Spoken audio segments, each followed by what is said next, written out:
예, 저희가 준비한 2위와 4위를 지금부터 만나보겠습니다. 오늘 뉴스탑10은 바로 여기부터입니다. 현직 법무부 장관의 통상적인 일정이긴 한데 그 정치적 해석이 꽤 만만치가 않습니다.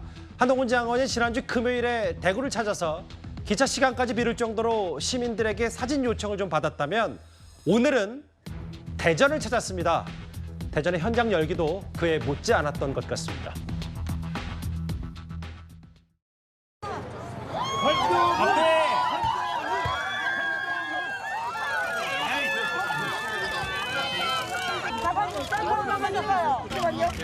네네네, 팔도 드리니까 감사합니다.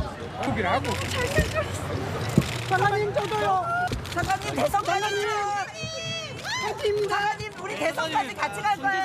같이 갈까요? 우리 부부가 왔어요. 장관님 여기 와서 지금. 광주에서 한 번만 찍어주세요. 광주에서도 오셨어요? 네. 와 대단하다. 광주에도 팬이 있구나. 우리 장관님 얼굴 너무 좋아요. 결혼 1주년으로 왔어요, 장관님. 제가 장관님 결혼 1주년으로 와서 사인 받으러 왔습니다. 장관님 팬입니다. 시간 주셔서 고생했겠습니다. 고생한. 한동훈! 한동훈! 한동훈! 한동훈!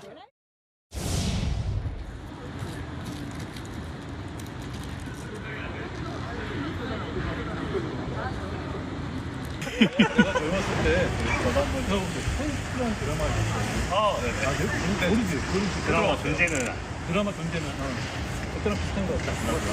우리 때도 진짜 공부 잘하는 애들은 2학년 때 펑크에 갔어요. 그러니까 나같이 그냥 남아있던 애들은 피부가 너무 좋으세요.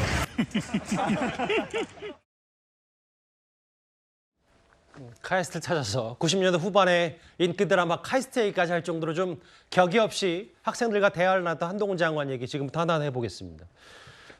현장 모습 그대로예요.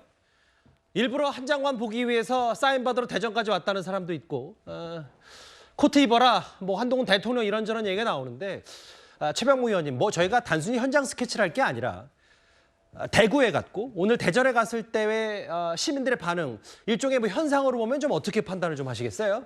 사실 대구에 갔을 때는 동대구역이라는 데는 원래 평소에도 사람들이 많이 출입하는 곳입니다. 그러다 보니까 이제 거기에서는 사전에 예고가 되지 않은 일정이었죠. 그래서 아마 일반 시민들이 많았던 것으로 보이고, 이 대전 같은 경우는 이미 언론을 통해서 예고가 돼 있기 때문에 그 시간에 맞춰서 대전 이외의 지역에서도 많은 지지자들이 지금 모인 걸로 봅니다. 그러니까 이제 일반 대전 시민이라고 보기는 어려운 사람들도 많이 있지만, 여하튼 다른 지역에서 일부러 뭐 기차 타고 버스 타고 한동훈 장관을 만나서 사진을 찍기 위해서 왔다는 거는 그만큼 그 인기도를 반영하는 거다. 물론 저런 것들이 뭐 특정 어느 지역에 뭐 예를 들어서 출마를 했을 때 당선을 보장한다 이렇게 얘기할 수 있는 건 아니지만 일반적으로 얘기하는 정치인들 지금 어디 간다고 해서 저 정도의 인기를 누리는 게 쉽지는 않거든요. 거의 어렵죠. 더군다나 지금 뭐 출마 선언을 공식적으로 한 것도 아니잖아요. 예. 그렇기 때문에 저런 정도의 인기라면 아마 본인으로서는 상당히 그 정치 입문을 앞두고 좀 용기 백배할 것 같은 느낌이 듭니다.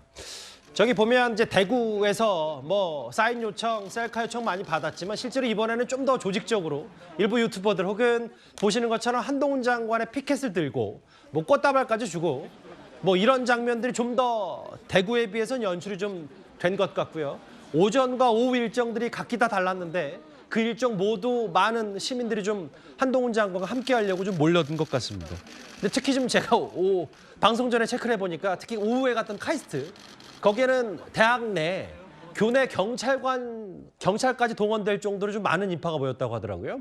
그러니까 이게 예측 못한 어떤 불상사가 생길 가능성, 그리고 이제 법무부 장관이기 때문에 여러 가지 경호적인 문제, 아마 이런 것에 대해서 위기관리 차원에서 좀 미리 좀 준비를 한 것으로 보이고, 그만큼 또 사람이 많이 몰렸기 때문에 그에 맞는 경찰에서도 이제 준비를 좀 했다, 뭐 이렇게 봐야 되겠죠. 지금 보면은 뭐 사인 요청하는 사람, 사진 찍자고 하는 사람, 또 플래카드 들고 와서 환영하는 사람, 또 꽃다발 주는 사람, 뭐 다양합니다. 그런 것에 대해서 한동훈 장관이 거절하지 않고 다 사진 찍어주고 사인해주고 이런 모습들, 이거 어디서 많이 본 듯한 모습 아닙니까? 이게 과거에 윤석열 대통령이 검찰총장으로 있을 때 대구지검 등을 방문했을 때의 모습과 약간 흡사한 그런 형태를 띠고 있습니다. 결국 이 얘기는 한동훈 장관이 저런 것을 거절하지 않고 받아주면서 사인하고 사진 찍어주고 있다라는 얘기는 이제 정치 입문이 임박했다. 이렇게 좀 평가를 할 수가 있는 것이고 예. 그래서 최근에 뭐 나오는 총선 출마설 등등 이런저런 분석들이 많지만 이미 어느 정도 그것은 정해진 길을 이미 카운트다운에 들어갔다. 이렇게 좀 봐야 되지 않나. 그리고 상징적인 저런 장면을 통해서 이제 한동훈이라는 인물에 대해서 여권 내부, 특히 보수 세력 내부에서 가지고 있는 일정한 기대감 뭐 이런 것을 좀 보여주는 그런 측면도 있다. 그런데 한 장관으로서는 저런 모습에 또 너무 취하면 자칫하면 또 실수를 할 수도 있거든요. 그래서 저걸 적절하게 또 자기 관리를 좀 할 필요도 있지 않나 하는 생각도 좀 듭니다. 지지자들의 이런저런 목소리와 함께 저 현장에 보시는 것처럼 글쎄요. 장관의 사생활은 없네요. 빵을 먹는 것장 하는 장면까지 일부 유튜버에 촬영이 될 정도로 지금 일거수일투족이 시민들과 지지자들에게 꽤 큰 관심을 좀 받고 있고요.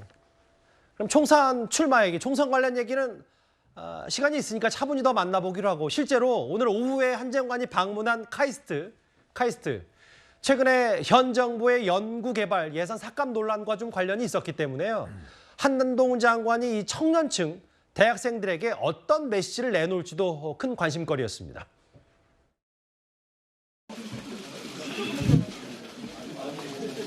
안녕하세요. 안녕하세요. Good afternoon. Can I speak in Korean? 네, 저는 70년대에 태어났어요. 제가 태어났을 때쯤부터였던 것 같아요. 그때부터 이 대덕 카이스트 여러분이 계시는 이곳은 대한민국 과학기술의 상징이자 자랑이었습니다.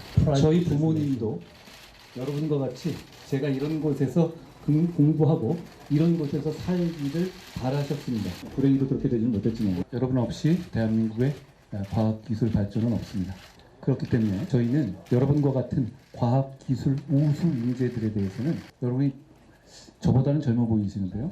20대, 30대이신 여러분들이 60대, 70대가 되도록 대한민국에서 연구해 주시고 대한민국 과학 발전에 기여해 주시기를 정말로 바랍니다. 대학생 과학 청년 얘기 좀 했는데요. 구자령 변호사님. 여기 보면 뭐 본인은 70년대에 태어났고 과학기술 상징, 여기 자랑이다 대덕 카이스트. 그러면서 과학기술 발전 이런저런 외국인 대학생들 상대로도 저런 메시지를 했는데 일단 저 메시지는 어떻게 좀 들으셨어요? 굉장히 긍정적이고 우리나라에서 법무부가 하는 일에 대해서 굉장히 좁게 생각하시는 분들이 많은데 법이라는 건 우리나라 전체에 다 연결점을 갖고 있을 뿐만 아니라 굉장히 충실하게 지원하는 역할도 하고 있거든요. 한동훈 장관께서 외국인 정책, 이민 정책을 통해서 국가의 발전에 더 기여하겠다라고 말씀하셨던 법무부의 역할에 정확히 부합하는 내용의 행보를 보이셨다 이렇게 생각이 되는데 예. 지금 외국인 인재들 같은 경우에 잠깐 와서 배우고 돌아가 버리면 우리나라에 득될 게 없잖아요. 저 인재들에 대해서 파격적인 비자에 대한 정책도 펼쳐나가고 그 인재를 우리나라의 인재로 끌어안기 위한 정책도 펼치겠다. 이런 환경이 열려야 또 우리나라에서 공부한 우리나라 사람들이 또 외국으로 유출되는 것들을 막을 수가 있거든요. 지금 원전을 비롯해서 여러 산업 생태계가 전 정권에서부터 많이 무너졌다라는 얘기가 나오는데 이건 예. 교육에만 국한된 내용이 아니라 한동훈 장관의 외국인 정책, 이민 정책을 통해서도 굳건하게 이제 뒷받침이 될 수 있는 부분이기 때문에 법무부가 이렇게 여러 가지 영역에서 나라를 위해서 많은 일들을 하는구나라는 거를 굉장히 충실히 알리는 역할을 하셨고 예. 전 장관들에 대해서는 굉장히 정치적인 논란 또 이게 검찰을 매개로 해가지고 이제 논란 뭐 이런 것만 있었는데 법무부가 이렇게 많은 역할을 하는구나라는 걸 알릴 뿐만 아니라 예전에는 사실 유튜브나 이런 걸 통해 가지고 그걸 아무리 알리려고 해도 법무부 사이트나 이런 데 와가지고 그거 봐주시는 분들이 별로 없었어요. 그러니까 법무부 장관의 일정과 법무부 통상 업무가 이렇게 광범위한지는 잘 몰랐었잖아요, 사실. 그렇죠. 사실 한동훈 장관 때문에 비로소 알게 됐다고 말씀하시는 분들이 굉장히 많은데 굳이 홍보비 많이 들이지 않아도 국민들께서 관심을 갖기 때문에 법무부에서 하는 역할에 대해서 굉장히 이제서야 이 중요성을 깨달았다라고 하는 분들이 많으시거든요. 예. 지금 동훈 여지도라고 이제 그 행보에 대해서 지도까지 만들어졌는데 그 밑에 자세히 보면은 어떤 일을 위해서 그 지역을 방문했는지가 빼곡히 기재가 돼 있어요. 잠시만요. 그러니까 어제도 저희가 준비했던 그 자료화면이 가능한가요? 예, 바로 저 동훈 여지도가 사실은 일반 시민들이 봤을 때 온라인 커뮤니티에 그냥 한 장관이 어디를 다녀갔다는 것뿐만 아니라 저렇게 밑에 법무부 장관 본연의 일을 적어놓다. 저게 착점 있는 거다라고 말씀하시는 거예요? 그렇죠. 그러니까 굉장히 긍정적인 역할이 될 뿐만 아니라 법무부에서 우리가 이렇게 하고 있습니다라는 걸 굳이 알리지 않더라도 국민들께서 대단한 관심을 가지고 그 정책에 대해서 호응을 해주시기 때문에 법무부 장관으로서는 굉장히 만점짜리 행보다 이렇게 생각이 됩니다. 알겠습니다. 사실 어제 저희가 전해드린 대로 국민의힘이 용산 대통령실에 한동훈 장관의 총선 차출을 여러 차례 요청한 걸로 알려졌습니다. 사실 오늘 한 장관 대전행에 여러 취재진이 몰려든 것도 바로 이런 이유일 텐데요. 오늘 어김없이 한 장관 총선 관련 질문이 이어졌습니다.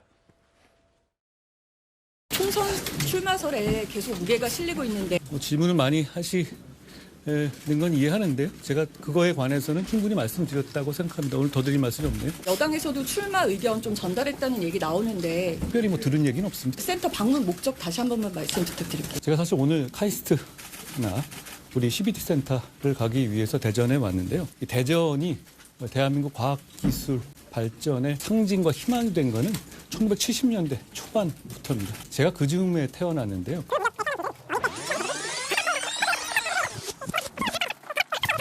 이 얘기는 별로 안 듣고 싶었죠, 근데. 최근에 대구 방문하신 것 관련해서 안민석 의원은 주말에 방문했다. 강선호 의원은 설레였냐라고 비꼬는 듯한 발언을 했는데요. 여기에 대한 입장이 있으신가요? 금요일 밤에 동대구역에 계셨던 대구 시민들은 다 저보다 바쁘고 귀한 시간이셨을 겁니다. 거기 줄 서 계셨던 분들은요. 서울 가서 논술 시험 보려 가는 수험생들, 그리고 군대 휴가 받아 내려오신 분들, 그리고 열심히 일하다가 본가에 오신 분들, 그리고 거기서 환경미화 하시던 여사님들, 다들 굉장히 귀한 시간이셨을 겁니다. 당연히 거기 계신 분들 시간이 제 시간보다 덜 귀할 리가 없어요. 저는 일정 끝났으니까 뭐 기차 끊기면 버스 타고 가면 되지 않습니까? 별거 아닙니다. 뭐 그렇게까지 말씀하실 건 아니라고 생각합니다. 최근에 장관님 화법이 여의도 문법과 다르다는 말이 있는데 그런 얘기 제가 많이 들었던 것 같아요. 만약에 여의도에서 일하는 300명만 쓰는 고유의 어떤 화법이나 문법이 있다면 그건 여의도 문법이라기보다는 여의도 사투리 아닌가요? 저는 나머지 5천만이 쓰는 언어를 쓰겠습니다. 한 장관의 말 중에 대구에서 3시간 기차 시간 빌었다고 저희가 계속 전해드렸었는데 환경미화 하시는 여사님들, 군대 휴가 받아 온 국군 장병들, 논술 시험 보러 가는 수험생들 4시간보다 더 귀한 시간, 덜 귀할 리가 없다. 그러면서 하나하나 사진 찍어주고 본인은 뭐 늦게 올라가도 퇴근 일정 다 끝났으니까 괜찮다라고 하면서 하나하나 이제 안민석 의원 중심으로 한 야당의 공격에 대해서 이렇게 애둘러서 좀 여유 있게 응수를 했거든요. 저 장면들에 대해서 누구누구를 만났는지도 기억하면서 오늘 기자들 앞에서 하나하나 이름을 좀 거명한 것 같습니다. 그런데 오늘 한 장관이 말했던 가운데 포인트는 바로 이건 것 같습니다. 다시 화면으로 좀 돌아올까요? 최병무 의원님. 네. 여의도 300명만이 쓰는 사투리가 아닌 5천만 국민의 언어를 쓸 거다라는 대전에서 이 말은 좀 어떻게 들으셨습니까? 사실 정치를 좀 아는 사람 입장에서 보면 여의도 300명이 쓰는 사투리도 사실은 5천만 국민을 향해서 뭔가 국민 눈높이를 맞추려고 굉장히 노력을 하죠. 예. 자, 그런데 지금 한동훈 장관이 저거를 일부러 이분법식으로 이렇게 나눠서 얘기를 했단 말이죠. 그 얘기는 여의도에 있는 국회의원 300명이 쓰는 언어는 일반 국민들, 5천만은 일반 유권자들이 아니겠어요. 그렇죠. 일반 유권자들의 눈높이를 못 맞추는 사람들이다라는 걸 은연중에 나타내고 싶었던 것 같아요. 예. 그러니까 본인은 여의도의 문법, 그게 문법이 아니고 사투리다. 그러니까 거기에 젖지 않고 새로운 국민 눈높이에 맞는 정치를 해보겠다. 이렇게 해석하는 것이 저는 합리적이라고 봅니다. 예. 그러니까 이 5천만은 우리 국민 전체를 얘기하는 거기 때문에 결국은 정치를 하겠다는 거죠. 뭐 사실 그 공개적으로 선언만 안 했을 뿐이지. 저 정도면 출사표다. 나는 앞으로 유권자들의 그 눈높이에 맞는 정치를 하겠다. 지금 여의도 300명하고는 다른 정치를 하겠다는 걸 거의 반공개적으로 표시한 것이나 마찬가지다. 이렇게 보기 때문에. 예. 그래서 저희가 자꾸 어느 한쪽으로 치중해서 해석을 하는지 모르겠으나 저런 것들을 보면 한동훈 장관의 지금 머릿속에는 자, 내가 정치 입문을 어떤 단계를 밟아서 해야 할 것인가, 그걸로 온통 꽉 차 있는 것 아닌가 하는 생각이 듭니다. 그러니까 최병무 의원 말씀은 지금 본인이 만약에 진짜 정치를 제대로 한다면 여의도 300명 보시는 기존 300명만이 쓰는 단어 아니라 이건 지금 국민 민심과 괴리가 있으니까 괴리가 있는 걸 보여주려고 하는 거죠. 한동훈식 정치를 해갈 거다는 사실상의 출사표로 받아들이시는 거예요. 네. 설주원 변호 생각은 어떠세요? 글쎄요. 그러니까 뭐 본인도 이 300명의 사투리를 쓰러 들어갈 수도 있고 나중에는 이 사투리를 쓰지 않으셨으면 좋겠는데 근데 이게 참 조금 약간 씁쓸한 것은 남는 건 뭐냐면 윤석열 대통령이나 한동훈 장관이나 어찌 보면 국회를 굉장히 경시한다는 생각이 들어요. 아하. 물론 국회가 뭐 국민 신뢰도가 많이 떨어진다는 부분은 뭐 또 지표상으로 나와 있기 때문에 알겠습니다만은 그런 국회라도 저는 존중해야 한다 보거든요. 저는 대한민국이 의회 정치가 기본이라고 예. 보여요. 물론 국회의원 개개인을 놔두고 보면 마음에 안 들 수도 있습니다만은 이 꼭 이렇게 이분법으로 나눠서 꼭 여의도 국회를 경시하실 필요까지는 없지 않나라는 생각이 들어서 어찌됐든 행정부와 의회는 동등한 관계입니다. 저는 그런 부분에서라면 뭐 윤석열 대통령과 어떤 한동훈 장관이 가지고 있는 어떤 그 의회에 대한 인식이 조금 아쉽다. 제가 그렇게 말씀드리고 근데 싶습니다. 그 의회에 대한 인식이라는 게 민주당에서 지금 의회 독재를 하고 있잖아요. 똑같이 국민의 대표인데 국민의 힘을 무시하고서 카운터 파트너로 인정하지 않고 대통령이랑 영수회담 얘기하지 김기현 대표랑은 아예 무시해버리고 뭐 의회에서 지금 협치, 토론 이런 거 하나요? 그냥 혼자 의결해버리면 그냥 그대로 통과돼버리고 있는데 과연 그 여의도 문법이라는 게 민주당 문법이지 국회 문법이 맞냐라는 것에 대해서 상식과 동떨어져 있기 때문에 국민의 상식을 반영하지 않는 국회에 대해서 지적하시고 그 300명에 매몰돼가지고 국회의 이익, 민주당의 이익을 보면서 정치에 대해서 판단할 게 아니라 5천만 명 보면서 국민 보면서 결정하겠다라는 뜻으로 받아들여야 될 것 같습니다. 대통령이든 국회든 다 선출된 권력이면 뭐 그 공존하는 방법도 있지만 지금 민주당 300명은 여의도 300명이 아니라 거의 민주당의 일방 독재 아니냐 이런 표현을 하셨는데 이따 설전 변호사 다른 의견 들을 거예요. 왜냐하면 민주당 생각은 다른 거니까.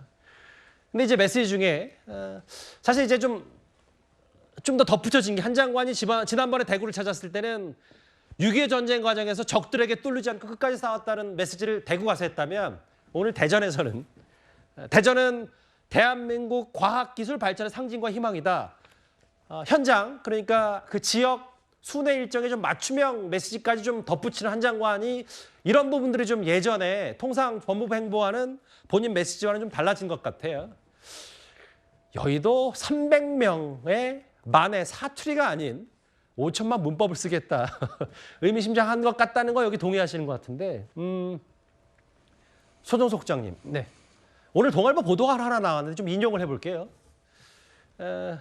한 장관이 이제 방패 들고 창 들고 있는 이 전투 모드 화면을 저희가 한번 꾸며봤는데 여권 핵심 관계자 방패 대신 그동안은 지금 민주당의 여러 공격 혹은 이재명 대표의 사법 리스크에 대해서 상당히 민주당이 한 장관의 공격적이었다면 그동안은 방패를 들고 있었는데 창 들고 싸울 것이다. 전투력이 더 강해질 거다라는 표현을 썼는데 좀 어떻게 판단하시겠습니까? 지금 한동훈 장관이 쓰는 언어는 이제 법무장관으로서의 언어에서 정치인의 언어로 변하는 과정을 지금 보여주는 거죠. 저런 5천만이 쓰는 언어를 사용하겠다. 또 대구에서 한국전쟁 때 대구는 끝까지 여기를 지켰다. 그리고 또 대전에 와서 과학기술의 중요성 이런 것을 이야기한다는 것은 우리가 일반적으로 생각하는 법무부 장관으로서의 그 언어, 메시지와는 다른 결이라는 것을 아마 국민들도 느낄 겁니다. 저는 어느 정도 이미 한동훈 장관의 거취에 대해서는 여권 내에서 정리가 좀 끝난 것이 아닌가 그렇게 좀 판단을 합니다. 제가 좀 한 장관과 같이 검찰에서 오래 근무한 잘 아는 사람한테 물어봤어요. 한동훈 장관을 개인적인 어떤 성격이나 이런 걸 어떻게 판단을 해야 되냐 이랬더니 이 사람이 하는 얘기가 한 장관이 예를 들면 이제 점심 같은 것도 이제 혼자 먹을 때가 좀 많고 예전에 검찰에 있을 때 얘기죠. 그리고 뭐 좀 사람들 많이 모이는 거 이렇게 싫어하고 책 읽는 거 혼자 책 읽는 걸 좋아하고 이러한 쭉 얘기를 해주더라고요. 그래서 그런 것이 이제 한 장관으로서 어떤 깔끔함, 논리력, 메시지 구사력 이런 것이 상당한 어떤 장점을 갖고 있는 것이죠. 그런데 이제 공감이나 소통 능력 이런 것은 조금 더 봐야 되는 것이고 분명한 것은 한동훈이라는 인물이 가지고 있는 정치적인 파괴력 이것이 여러 조사를 통해서 이미 어느 정도 검증이 됐다라는 것입니다. 그렇다면 한동훈 장관이 총선에 뛰어들게 되면 그 자체가 정치권에 불러오는 여러 가지 파장들이 있고 아마 여권에서는 그 효과를 극대화하려고 할 것이고 한 장관도 지금 움직이는 행보를 봐서는 이게 단순한 그냥 하나의 국회의원보다는 조금 더 중요한 역할을 내년 총선에서 하면서 자신의 정치적인 좀 주가를 몸무게를 더 늘리려고 하는 그러한 생각을 갖고 있는 것 아닌가 그렇게 보기 때문에 지금 언어 자체에 상당히 정치적인 언어를 구사하고 있는 것이고 여권 내에서도 한 장관의 전투력이 더 강해질 것이다. 그 얘기는 더 중요한 역할, 정치적인 비중이 앞으로 더 커질 것이다. 이러한 얘기를 지금 하고 있는 건 아닌가 그렇게 좀 판단합니다. 글쎄, 저 말이 맞다면 또 얼마나 강력한 창을, 지금도 창에 가까운 방패를 가졌다는 평가를 받고 있었는데, 뭐 비유긴 합니다만 여러 의미심장한 얘기가 좀 전해지는 것 같죠?